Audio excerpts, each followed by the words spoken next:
Well, hey everybody, my name is Kent. I'm lead pastor here at Epic. Everybody here at Parkside, do me a favor, help me welcome everybody who's watching from our other locations, yeah? Come on, Roxborough, Fairmount, Center City.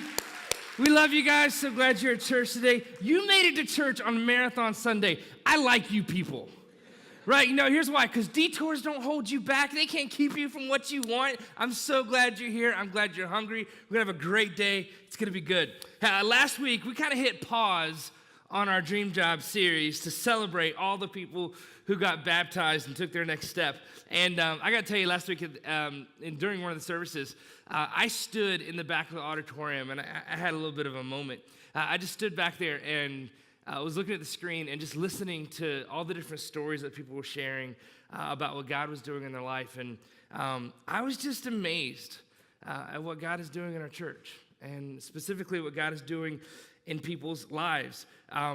It was awesome. Wasn't that incredible? Were you here last week? Come on, wasn't that great? It was so special.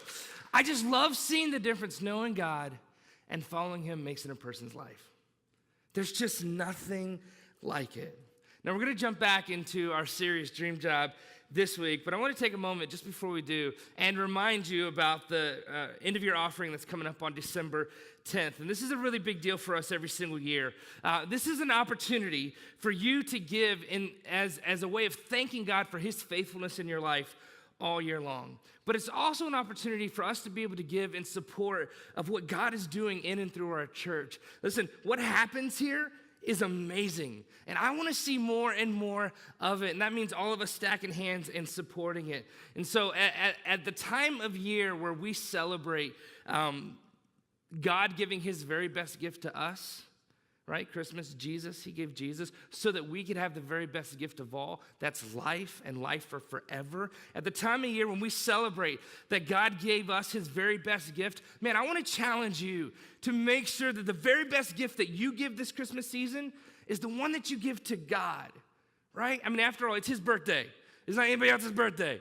It's His birthday. So make sure the best gift you give is the one that you give to God. And I'm telling you this like this far out from December 10th, however many weeks away that is, because whenever you give on December 10th, I don't want you to give because you felt like someone twisted your arm or because we showed some pictures of some puppies and you felt bad and you're like, okay, I just had a weak moment, and so you're like, okay, I'll be part of that. No, I want you to show up on December 10th ready to give. I want you to show up on December 10th already knowing what you're going to give because you've really taken some time to pray and think and prepare for what you're going to give on that day. I want that to be a really significant moment for every single one of us. Now, some of you might be thinking, man, I've never been part of anything like that. I've never even done that. So I don't even know where to start. Like, what do I do? And my challenge to you would be to ask yourself two questions. Here's the two questions. Number one, here's the first question. What would represent you giving in faith? And here's what I mean by that. I don't want you to just give to fund what is. I want you to give with a sense of vision about what could be. I don't want you to just give some type of a token thing. It's like, yeah, you know, I'm kind of be part of that. No, to give in faith means to give in a way where you're putting your full weight behind your gift. It's like, man, I'm all in on this thing, right? So I want you to give. Ask yourself the question, what would represent you giving in faith? And then here's the other question I think you need to ask, and that is, what would require sacrifice? Like, what would require a real sacrifice? Now, this is different for different people. For some, $200 or $300 would be a significant sacrificial gift, and God would honor that gift. For others of us, though, $200,000 or $300,000 would be a significant sacrificial gift, and God would honor that gift as well. And so here's what I want you to get. It's not about the quantity of your gift. It's about the quality of your gift. And the quality of your gift is determined by faith and sacrifice. Faith and sacrifice. Last year, I was handed an offering envelope, and inside was some money inside of a sandwich baggie. And I don't ever handle any money at all, but this was special. Someone handed me this specific envelope for a reason, and here's an actual picture. That's the baggie, there's the envelope, and there's the money that's inside the baggie. On the outside, it says year-end offering. Someone scribbled that on there. But inside this sandwich baggie was $170. And the name on the outside of the envelope was Gabby Wong. Now, what's significant about that is that Gabby is 13 years old. She's 13 years old. Listen, you know all the things a 13-year-old could do with $170? Are you kidding me? They could lose their minds with $170, right? Or they could give and really make a difference in this world.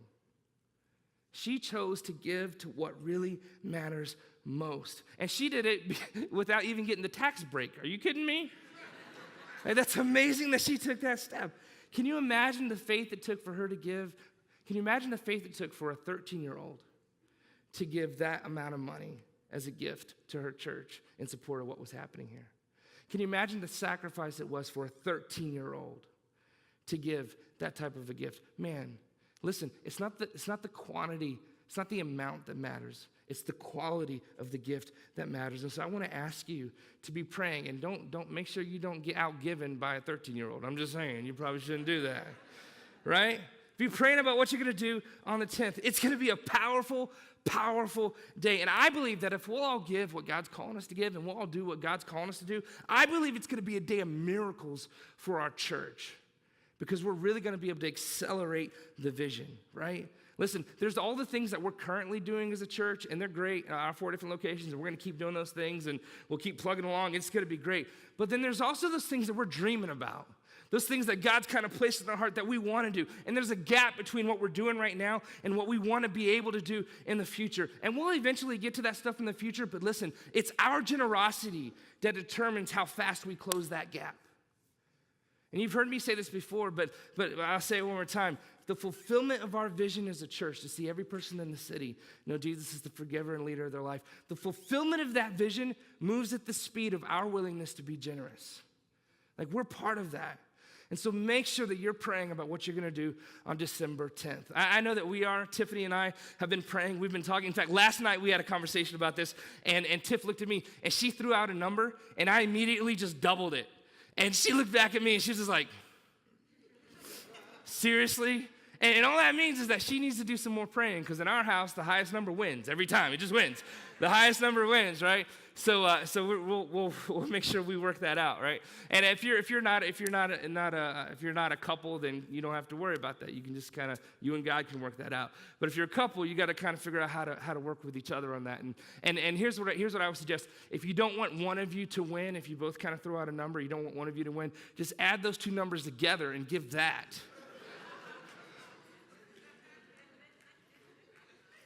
I feel bad even saying that. Anyway, so just pray and do whatever God wants you to do. And I really do believe it's going to be an amazing thing for our church. All right, you with me? It's going to be great, yeah? All right, cool. All right, so the past several weeks, we've been in this series that's all about work. And we've discovered some things about work. Like, for instance, work is a pretty big part of our lives. We spend half the hours that we're awake at work, on the job, pursuing our career. That's a lot of our time. And we also learned that studies show that 80% of us are deeply dissatisfied with our jobs. And so that means that 80% of us will spend half the time we're awake doing something we're deeply dissatisfied with. And so the question of this series has been, is that okay? Like, are we okay with that? Is God okay with that? And if not, then what can we do about it? How can we change that? What can we do about that situation? Listen, you and I, we were created by God to do great work. You and I were created with the capacity and desire to do great work, not mediocre work, not so-so work, not meaningless work, not just busy work. No, the kind of work that's fulfilling, the kind of work that should be significant. I'm talking about great work. That's what we were made to do. But for most of us, what we do, 9 to 5, doesn't feel like great work. Most of us feel like there's this gap, we've been talking about it, between our day job and our dream job. And so in this series, we've been talking about some things that we can do to help shrink that gap. We've talked about the importance of how you do what you do, and the importance of knowing who you ultimately do the work that you're doing for, who it is that you do that for ultimately anyways. And we've talked about how getting a handle on those two things can really make a big difference in shrinking that gap. We've also talked about what you do. In fact, we said this, the wrong what will kick your butt. The wrong what will kick your butt. And so we talked about what you do. And here's what we said. We said that every single one of us has been given a unique set of gifts and passions and experiences. And the combination of those three things can be a clue or a hint as to what you should be doing with your life. And so we talked about what. Now today, I want to talk specifically to those of you who the best way you could describe your situation would be, man, I just feel stuck. Like, I just feel stuck. Like, there's your day job and your dream job, and you just kind of feel stuck over here in your day job. You're like, man, what am I going to do? And I don't know why you feel stuck. Maybe you feel stuck because it's all you know how to do.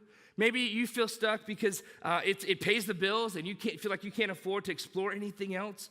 Maybe you feel stuck for some other reason altogether. Regardless of the reason why you feel stuck, I just don't want you to stay that way.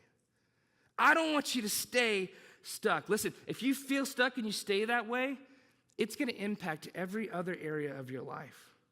And here's why. We carry our work with us. Like, it's such a big part of our life, it's hard for it not to bleed over into the other parts of our life. We carry our work with you. So it impacts you personally, emotionally, it impacts you relationally, it can even impact you physically. Seriously, if your work causes great stress or worry or anxiety for you, listen, you just give it enough time and it will affect you physically. You carry your work around with you. And so it has the potential to impact your relationships, doesn't it? You ever gotten in a fight at home with your spouse or your girlfriend or your boyfriend, and really, you know, the whole reason you got in a fight is because something happened at work? It can impact your relationships. It can impact your state of mind, and literally, it can impact your health. When I was 22 years old, I went to work for a crazy man. Anybody ever work for that guy? Yeah, I worked for a crazy man. And like you saw the movie, I don't know if you saw the movie The Devil Wears Prada. Well, in my case, the devil wore Dockers and drove a Lexus. And I could tell you this, when I was 24 years old, 2.5 years later, actually, when I was 24 years old, I was carrying so much stress and anxiety related to the work that I was doing that I legitimately thought that I had an ulcer. At 24, I thought I had an ulcer. I literally couldn't breathe at times. My stomach had pains whenever I thought about work. I felt trapped, and all I wanted to do was escape. I know what it feels like to be stuck. Listen, it's one thing to have a bad day at work. It's one thing to have a bad week, maybe even have a bad month. But when you start having bad months and bad quarters or bad years, I think that's when you start to have a problem. And so what do you do when you feel stuck? What do you do when you feel stuck? In Luke chapter 16, Jesus tells a story that I think is going to help us a lot this morning. I want to read this to you, and then we're going to pull out one thought from this story that I think actually can help land this whole series. And so here we go. Luke chapter 16, starting in verse number 1, Scripture says this. Jesus told his disciples there was a rich man whose manager was accused of wasting his possessions. And so he called him in and asked him, "What is this I hear about you? Give an account of your management, because you cannot be manager any longer." And so the characters introduced in this story that Jesus is telling is the master or the owner, and then there's dishonest manager. And the manager gets caught, and so because of that, the master is letting him go. Verse 3, here's what it says. It says, the manager said to himself, "What shall I do now? My master's taken away my job. I'm not strong enough to dig, and I'm ashamed to beg." I read this, it made me chuckle, because he's like, man, I need a job. And look, I'm not strong enough for construction, and I got too much pride to go beg on the corner. So what am I going to do? I got to come up with some kind of plan. And then he gets an idea. Here's what happens next, verse 7. It says, "I know what I'll do, so that whenever I lose my job here, people will welcome me into their homes." Verse 5. And so he called to each one of his master's debtors, and he asked the first, "How much do you owe my master?" 900 gallons of olive oil, he replied. The manager told him, "Take your bill, sit down quickly, and make it 450. Verse 7. Then he asked the second, "How much do you owe?" 1,000 bushels, he replied. And he told him, "Take your bill and make it 800. Now, this guy was on his way out. Like, this guy he's getting the boot, he's getting canned, it's all over, he's been given a pink slip, he's done working there. But instead of calling it in and just moving on to the next thing, instead of just, dusting off his resume and updating it and getting it ready for the next thing, he has this thought to himself. He says, you know what? I've still got an opportunity right here where I am. Like, it's not over yet. I can still do something right where I am. He thinks to himself, you know what? I could pack up and leave on bad terms, or I can leverage whatever opportunity I have left to leave the company in a better position and leave our customers in a better position than they are right now. And maybe, just maybe this effort, this taking advantage of this last bit of an opportunity that I have, maybe that will open up some door for me in the future so I won't have to dig holes or stand on the corner and beg for money, right? And so he does the best thing that he could think of to do. He calls up all the debtors that owed money to his master, and he collects on those debts. And then Jesus tells us how the owner of this company responds to what happened. Verse 8 says this, the master commended the dishonest manager because he had acted shrewdly. Boom, nailed it. Like, he made the right move. And the owner was so glad that he did. The master was so glad that he did. And listen, I don't know why the master was glad to recover less money than what he was owed. I'm not exactly sure. Maybe it was a cash flow thing. Maybe he thought to himself, some money is better than no money, right? And so thanks for doing that. They were never going to pay me anyways. I'm glad you got some of what was owed. That's awesome. Whatever the reason, all we know is that the master, the owner, was happy. And that's all that matters, right? The master was happy. Now, I want to clarify something about this story because Jesus is kind of pointing to the fact that this dishonest manager should be commended, right? Listen, Jesus wasn't saying that the dishonest manager should be commended for being dishonest. No, he should be fired for that. In fact, he was. Jesus is saying that this dishonest manager should be commended for being smart. And what he did that was so smart was this. He leveraged his current opportunity to do great work in the hopes of it leading to something more. He leveraged his current opportunity to do great work in hopes of it leading to something more. Listen, this is so smart. Think about what he did. Think about what happened as a result of him doing this. It made his master happy, right? Because it helped the company, helped them recover some of what was owed to them, right? And so sure, maybe he didn't get to keep the job that he had there, but I bet you that the master was a better reference than he would have been. You know what I'm talking about? Like when they called him, they're like, so is this guy? I was like, well, we had some issues, but let me tell you what he did right before he left. It was amazing, right? So number one, it made the master happy. Number two, it showed the caliber of work that he was capable of doing. Great work. Excellent work. And number three, now he's got all these great connections with all these debtors. He's networked a little bit, and he made their life a little better because he kind of knocked down what they owed to this guy, right? And so it's just so smart. He kind of positions himself in a great position here. And Jesus says, it's just smart to recognize that where you are right now is a bridge to where you'll be one day. It's just smart to recognize that wherever you happen to be right now is a bridge to where you'll be one day in the future. In other words, we could say it this way, that the path to your dream job often runs right through your day job. Did you know that? The path to your dream job often runs right through your day job. Now this isn't an always kind of thing, all right? It says often, right? Not always, but often, meaning most of the time, and this is what I've observed, just kind of watching over the years, most of the time, more often than not, this is true. The path to your dream job runs right through your day job. And I would even go as far as to say it this way, that the path to your dream job often runs right through your day job, even if you hate it. Like, even if you're just like, I hate this. The path to your dream job often runs right through your day job, even if you hate it. And in Scripture, we see this play out over and over and over again. A great example of this is David. Whenever David was a teenager, he was a shepherd. So his job was to take care of the sheep. Nothing glamorous about taking care of the sheep.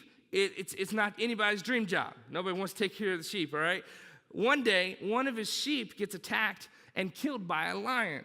Now, if I'm David, I'm going to call my dad and be like, hey, Dad, we're down a sheep. Sorry, there was a lion. Nothing I can do about it. End of story. But not David. No, David took his job seriously. He said, no, this is my job. This is my opportunity. I'm going to give it the absolute best that I've got to give it. And so David chases down a lion and kills it. Now, you read that in the story, and it's like, oh, that's nice. David, chased down a lion, and he killed it, and you just, that's sweet, and you just kind of flip the page.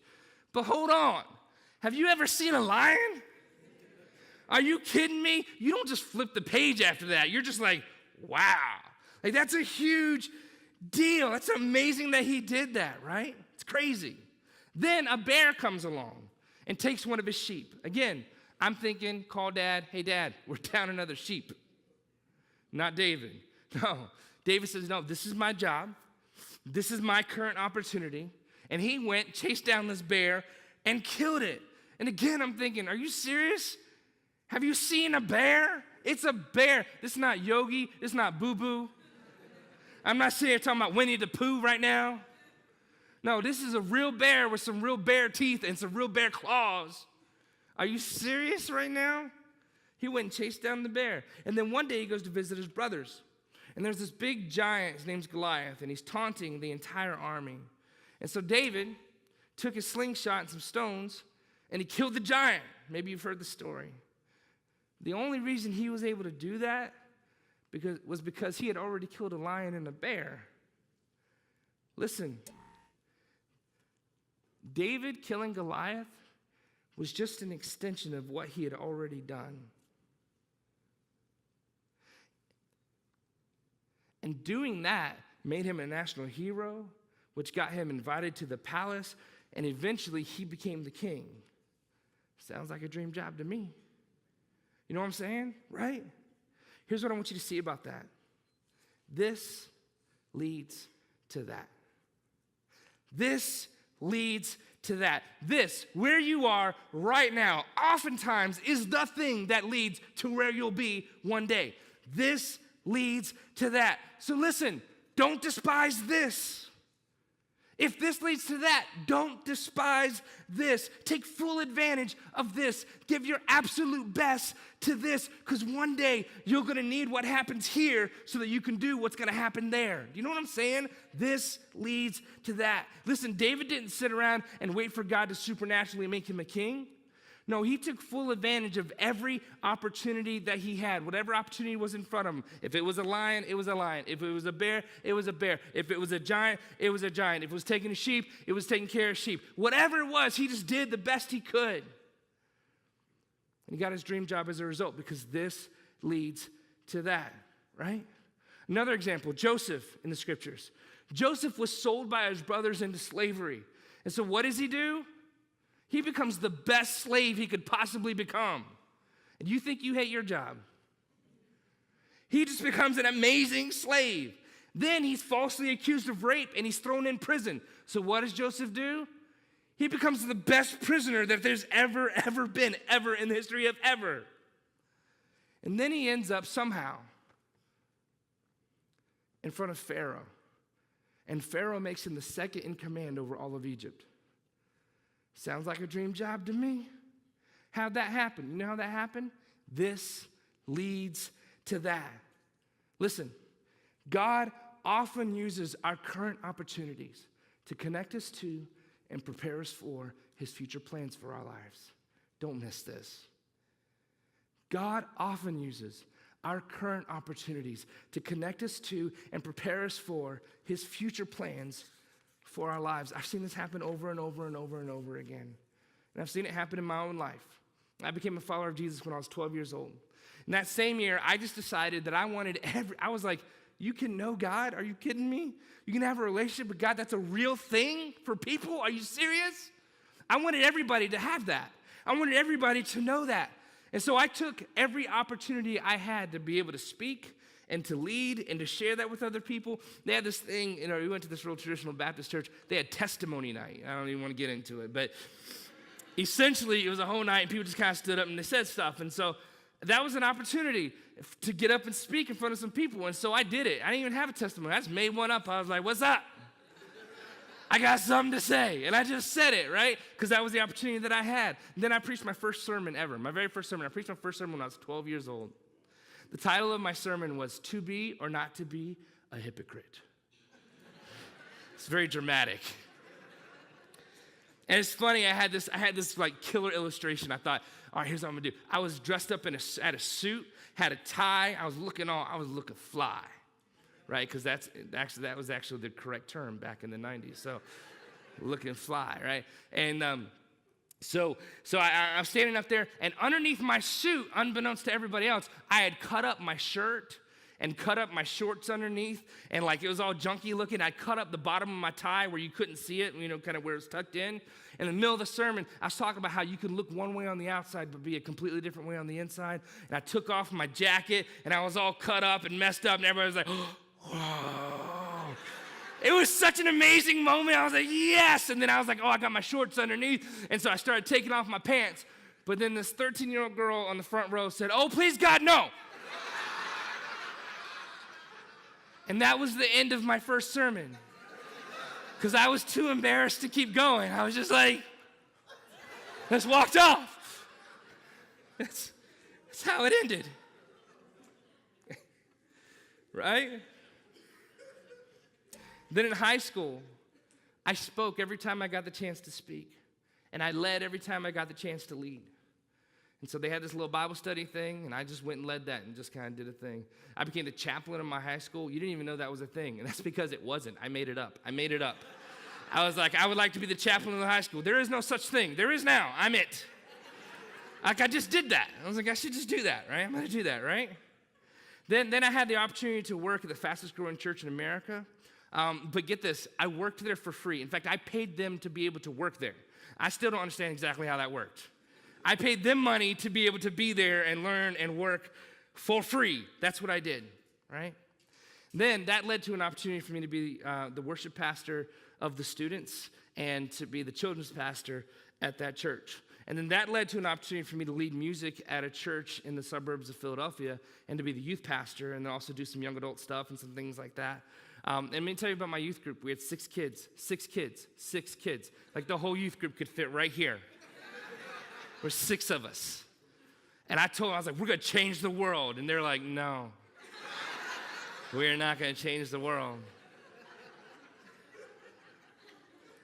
And I'm at this little church, and this little church gave me the opportunity to lead a bunch of things and to speak a bunch of times. I was speaking 2 to 4 times every single week.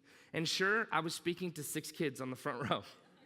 But I prepared every single week like I was speaking to 6,000. Every single time. And then that led to an opportunity to start a church in the city that would reach thousands and thousands of people. Well, what happened? This led to that. This led to that. You know, I think about my job, you know what I think? Dream job. Dream job, baby. How'd that happen? I just learned to be faithful with this, and somehow it led to that. I just learned how to be faithful with this, and somehow it led to that. I think that's part of the reason why Jesus, at the end of the story that he tells in Luke 16, kind of steps out of the story and he introduces a principle about work and about life that if we'll get it, oh man, it'll go a long way toward shrinking the gap between your day job and your dream job. What's cool about this principle is that this is something that you can start doing tomorrow, as in Monday morning. You could start doing this tomorrow. Here's what Jesus says, Luke chapter 16, verse 10. He said this, whoever can be trusted with very little can also be trusted with much. Whoever can be trusted with very little can also be trusted with much. This is huge. He says, listen, if you want to be trusted with much, then be someone who can be trusted with what you have right now. He says, if you want to be trusted with your dream job, then be someone who can be trusted with the job you have right now. Be faithful with the little, and God will make you ruler over much. And so I thought a couple ways about how to land this. I thought, man, I could go real inspirational right now. We could all start yelling and be like, ah! Or we can just get real practical. So I'm opting for the practical, all right? So I hope you're inspired. Now you're about to get informed, okay? So here we go. Practically, what does this look like? For some of you, your dream job is something that has nothing to do with your day job. It's this dream that you feel like God's just kind of put in your heart. It's a startup. It's a new company. It's a new way of doing things. It's being part of something that's completely different than what you're doing right now. But what you're doing right now pays the bills, okay? And so for you, here's what I would say to you. If that's the case for you, listen, keeping your day job so that you can pay the bills and then leveraging your time the best you can to work on your dream job on the side, that's what it means to be faithful be faithful with the little time you have. You work on your dream job on the side, right? Keep your day job so you can pay the bills, right? Put food in your belly. But make sure that you're working, man. You're hustling on the side. You're being gritty on the side. You're going after it on the side. You're working on your dream job on the side. Walt Disney was a cartoonist during the day so he could pay the bills, and then he launched Disney Studios out of his garage. Out of his garage. Steve Jobs, Steve Wozniak started Apple Computer in their garage, right? Google was started in a garage. Hewlett-Packard was started in a garage. Harley Davidson, obviously, was started in a garage. You know where my very first day at work for Epic Church took place? My very first day. You know where it took place? Not a garage. Panera Bread. You know why? Because they have Wi-Fi and free refills. I owe them a lot of money. And so I worked all day long at Panera, and I would tell people, they said, what are you doing? I was like, I'm going to work at Panera. And everybody thought I worked at Panera, like I was employed by Panera Bread Company. No, I just sat there and took up a spot and used their Wi-Fi all day and drank all their stuff. And then at the end of the day, all 7 of us would meet, that we started the church. We would meet at night. And the reason why we met at night is because 6 out of the 7 of us had a day job while we were working on our dream job, making this thing go over here, okay? So be faithful with a little bit of time. If that's you, be faithful with the time that you have. Work your day job, but be grinding on your dream job, okay? If that's you. Others of you, that's not the case. Others of you, you just need to realize and trust that this, where you're at right now, really does lead to that. That this, where God's placed you, really does lead to that. And so because of that, here's what you need to do. You need to make sure that you just be faithful with the opportunity or the opportunities you have right now. Be faithful with the opportunity or opportunities you have right now. This leads to that. So do great work right now. Here's my question. How's your work ethic? Really? Would you hire you? Right? What's the quality of your work right now? What's been the quality of your work lately? And if you have the kind of job where you'd say, oh, but the quality of my work doesn't matter because no one ever checks on it. Listen, there is one who sees every single thing that you do. And remember what he said about those little things. Right? You be faithful with them. Right? Be faithful with the small things. And let me take a second and let's talk to those of you in the room who you'd say, man, maybe you were let go. Or maybe the company downsized, or maybe your department downsized. Something happened and you were let go. I want you to know this. God has not forgotten you. No, he's preparing you for and he's leading you to what's next. So don't fall victim or fall into the trap of isolating yourself, because that's what we want to do. We just kind of huddle and be like, oh, it's hard. No. You need to be tenacious right now. You need to be faithful with the opportunity you have right now. That means that you be relentless in your job search. You get up like it's your job to find a job. That's your job. Go find a job. You make sure you meet with everybody you can meet with. You make sure you call everyone you can call. Make sure you get connected with them. You can even go as far as volunteering to get in wherever it is you're trying to get in at. Just say, I'll be here for free. You just get in and show them what you can do. Be relentless about it. Be faithful with the opportunities you have right now. And then others of you, I'd say this. Be faithful with what you can control. And I put the emphasis on can because there's a lot of stuff you can't control. Isn't that true? There's a lot of stuff you can't control. And honestly, the list of things that you can't control is really short. It's really short. But here's a couple things I think that you can control that we should all make sure we're all working toward. Number one, it's this. personal improvement. Make sure you work on personal improvement, right? So here's my question. Here's what my question would be to you. What's your plan to get better? Like, what is your personal development plan? You should be able to answer that question. No matter where you're at in your career right now, you should be able to answer the question of what are you doing to get better? What's your personal development plan? What is it? What are you listening to that makes you better? What are you reading that makes you better? Who are you meeting with that you're learning from that makes you better?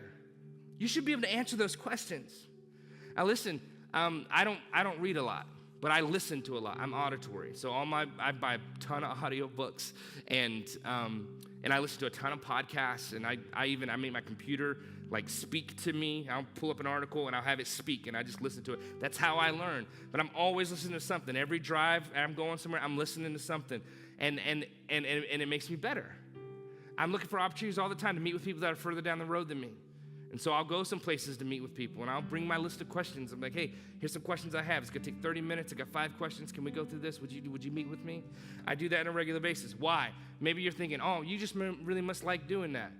Not so much, but I like getting better. And as your pastor, you deserve for me to get better, to not just stay the same, but to keep getting better over time. And you should be getting better too. So what's your personal development plan? Okay? That's something you can control. Here's another thing you can control, your attitude. Ain't that true? And I don't have much to say about this except this. It's really hard to build a bridge from your day job to your dream job with a negative attitude. It's just hard. So don't do it, you know? And listen, I know this is a short list. This is just 2 things. And maybe you might be tempted to look at these things and be like, oh, those are just small things. But remember what Jesus said about small things. You be faithful with the little, and God will make you ruler over much. And so some of you need to work on your dream job on the side. Some of you need to be faithful with the opportunity or opportunities that you have right now. Others of you need to be faithful with what you can control. And that's a short list, but they matter. Make sure you do that, right? But I think for all of us in this whole series, I think for all of us, it boils down to this. Tomorrow morning, the thing that you can do and I can do is this. Do the next right thing. Whatever the next right thing is, do the next right thing. For some of you, it's getting back out there and putting yourself back out there and saying, man, I'm going to try again. My job is to find a job. I'm going after it. For some of you, it's to walk into work tomorrow with a different attitude and a different perspective, knowing that you're going to do your work with all your heart and knowing who you're doing it for. For others of you, it's to make sure that you start improving. You need a plan to get better. What's your plan? What are you reading? What are you listening to? Who are you meeting with? Who are you learning from? For others of you, you need to just go into work and do great work tomorrow. Even when no one's looking, you do great work tomorrow. You do great work tomorrow.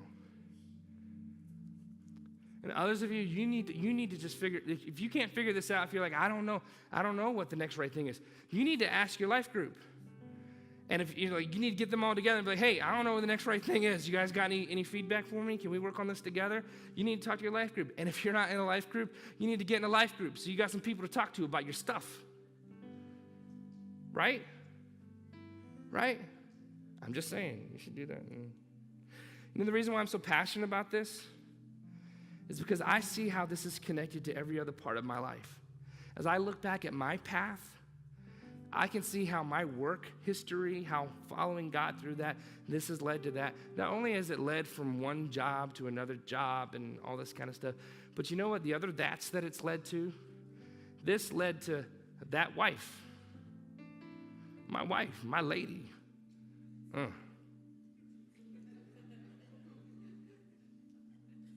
got to take a second. This didn't just lead to that wife or my wife, but it also led to those children.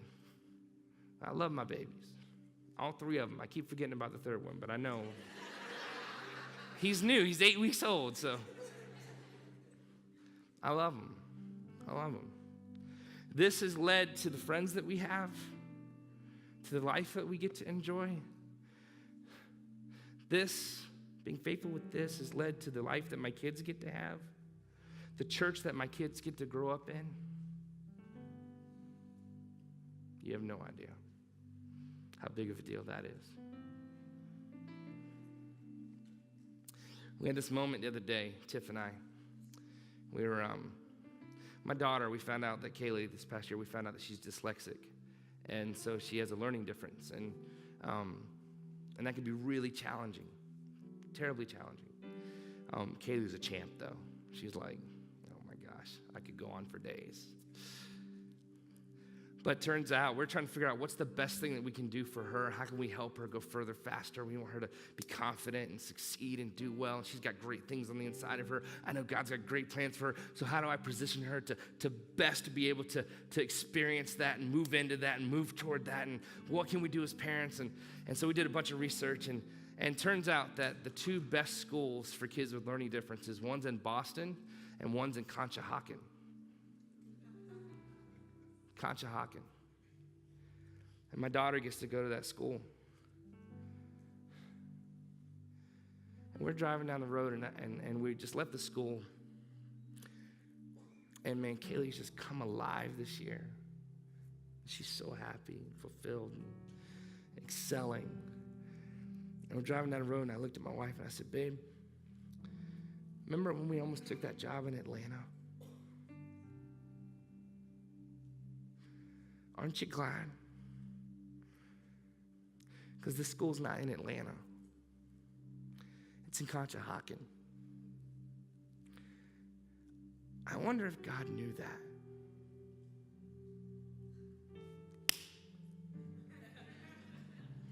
I wonder if God knew that. I bet he did. I bet he did. And we know that God works all things together for the good of those who love him and are called according to his purpose.